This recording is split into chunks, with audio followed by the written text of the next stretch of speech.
Welcome to the final episode of the Crimsafe Endurance Countdown, and we're going to look at Red Bull Racing Australia, really the team that's been at the top of the game for the last 10 years.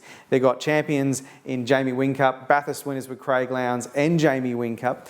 This year, one bit of a change has been with Craig Lowndes, and Roland Dane, the very swift Roland Dane, was very impressed with Stephen Richards at Bathurst last year and obviously got him very quickly. But Steve Richards moving in with Craig Lowndes is a real difference for this team. Yeah, but a sensational combination, unquestionable in that one.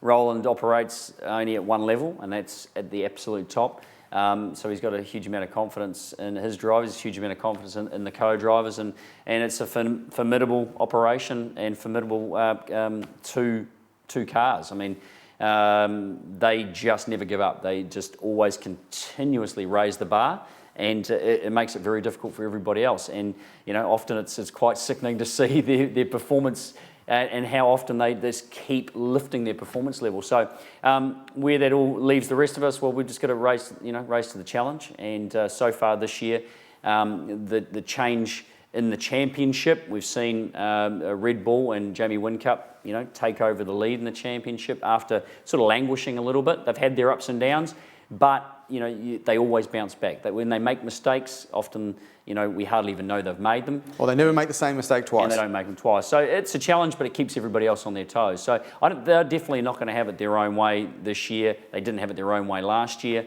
And there's been a lot of teams working incredibly hard to raise the bar and meet them at their own game. So good combinations, great operation, but they're there to be beaten. They've got four drivers, the only real lineup where everybody has won that motor race up at Mount Panorama as well. Dumbrell comes in, Paul Dumbrell, who's been doing a really good job in the Dunlop series. He even missed half a weekend in Perth because of his business commitments, but he's on song, and although he doesn't race full-time like he did Supercar Land, he is very much focused on the job. And to support Jamie Whincup, you have to be like that. Yeah, you do. You've got to deliver, and Paul has 100% done that. Supports Jamie, they get on really well. It's just a good click between them, that's what you need to have. You need to have that good relationship. It's very seamless, and that will be the same with Craig Lowndes and Stephen Richards. I have no question about that, and they'll support each other really good, and they know their job is there to bring that car back in and hand over to the number one guys, and so that they can get out there and finish it. Well, let's hear from the people with inside Red Bull Racing Australia. Jamie, Sandown was a pretty nice warm-up for you last year because you were absolutely on fire there, drive-through penalty, and still came through to win the race without a safety car. Do you think the package that you'll bring this year is going to be as strong as it was last year? We certainly hope so. That was one of the highlights of the year last year. We burnt the midnight oil, built a brand new car, took it to Sandown, and won the race. It was just an awesome story. One of the best stories I've been involved in motorsport, to be honest. So that was a great day. Doesn't guarantee anything this year, though. It means we've got that knowledge, but just the car of the future's evolved so much over 12 months. It's sort of almost irrelevant where we're sort of pioneering at each track we go to on setup. So in saying that, we should be somewhere on the mark, but I doubt we'll be as dominant as what we were last year. We'll need to be certainly need to keep moving forward. Bathurst, you seem to have the fastest car for about 98% of the weekend until pretty much the final two stints there where it really mattered. New surface this year, is it going to be another new challenge to adapt the cars to what is essentially a new track? Yeah, I think you've hit the nail on the head. New surface means throw out last year's information on setup and start again. Still feel like we were the quickest car at the end there, or certainly as far as the top three are concerned, but couldn't get the job done. We just lost track position, and that was the end of that. So I'm pretty happy I had a crack. I wouldn't have been as happy standing here if I didn't have a crack. So that was good. But yeah. FPR did a great job that weekend, and hopefully we can get that Bathurst trophy back. We've got a spot for it in the workshop that's gathering dust at the moment, so we'd like to fill it. Do you expect those Ford boys to be the main contenders, or is there a few that you sort of got your eye on? That's a tough call. No doubt they'll be there. They're always very strong. HRT will be quick. They're always very strong come the end of the race meeting. I think Volvo will be a rocket up and down the hill. So that'll also be hard to beat. So, and then throw in Gizzy, throw in BJR. You know, it's like every weekend. There's probably 12, 15 cars, all competitive. Just a matter of what they dial out as far as setup goes. So this year will be no different. It'll be as competitive as ever. And of course, your third year with PD, you won Bathurst with him first time out in 2012, but last year some of his racecraft was maybe a little bit lacking in the big race. Do you think doing DVS will really fix that problem this year? Yeah. You're answering my questions. Peter's doing DVS, so he'll have a heap more miles in the car. He's done a bit of testing for us, so he wasn't comfortable in the car last year. He's pretty honest with himself. He put his hand up and said, "Hey, I was a little bit behind the car rather than being in front of it." So DVS, that should sort him out, you know. Being out of a full-time drive for 8 months is a lot different than 20 months, you know. So now he's done a heap of driving. I'm predicting him to be back in his regular dominating form. JJ, new co-driver this year for the 888. How has Richo settled in the tests you've done so far?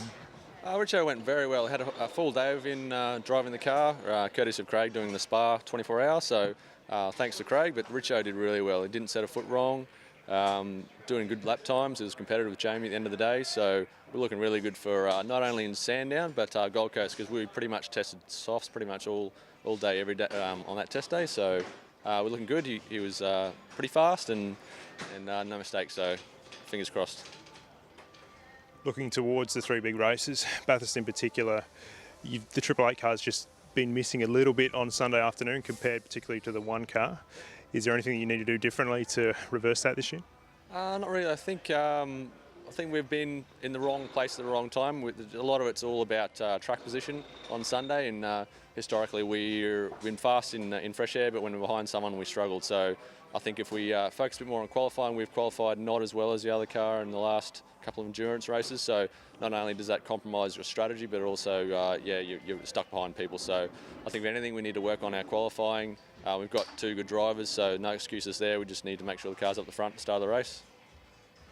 You've, of course, already won Bathurst this year in February with Maranello at the 12-hour, but importantly, that gave you a little bit of a look at the new surface. Did you learn anything out of that can be transferred to the 1000? Yeah, absolutely. It was about 4 seconds a lap faster with those cars. I don't expect the same amount for ours, but it'll still be a good 2 seconds, I think. But also, the bumps are still there. It's not really any smoother, just the track grip's been increased. So overall, we not really going to look at changing the car too much, other than accounting for a bit more track grip. So there's a bit of insight into the track, and hopefully it gives us a bit of a leg up for come October. Talking about track position and strategy and how that all comes into play, does it matter that Craig's in championship contention as well? Do you sometimes have to be a bit conservative to make sure he gets the points? Yes and no. I think he will always choose to win Bathurst over the championship, and so any doubts we have or any worries we have about risking some championship positions or placement at the end of the year are almost thrown out the door come Bathurst race. We always want to win that before the championship, and well, fingers crossed we're a bit closer by the time we get to October, but we still want to win that one too. But Bathurst is always the first priority.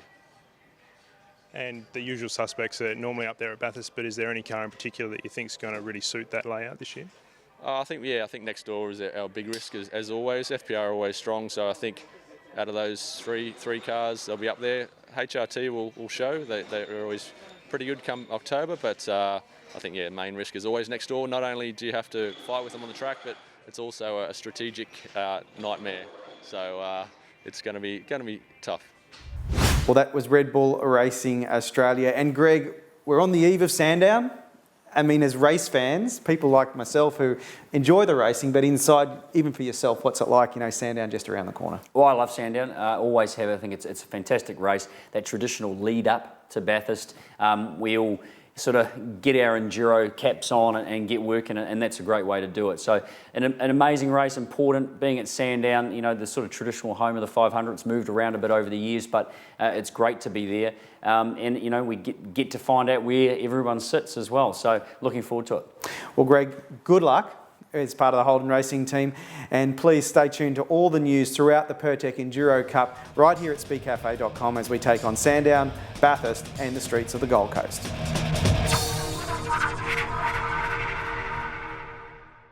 We've been robbed a couple of times actually. So we had this screen installed. For cheap alternative. They look identical, so you think you're getting an equivalent product and you're not. Most Crimsafe lookalikes can pop out because they're only held in with a piece of plastic.